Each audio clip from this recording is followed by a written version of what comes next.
jelas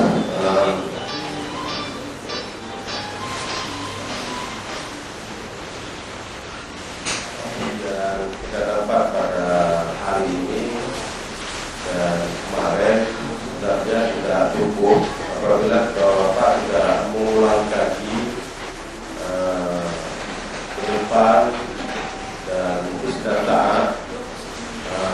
Sebab hari ini ada peraturan seperti ini, mungkin besok keluar lagi peraturan lain. Jadi jangan sampai ada istilah KPK yang belum selesai, tidak ada KTP. Ya memang begitu Pak, sesuai dengan perkembangan. Kalau kita tidak mau mengikuti arus perkembangan, maka kita akan tergilas dengan perkembangan tersebut.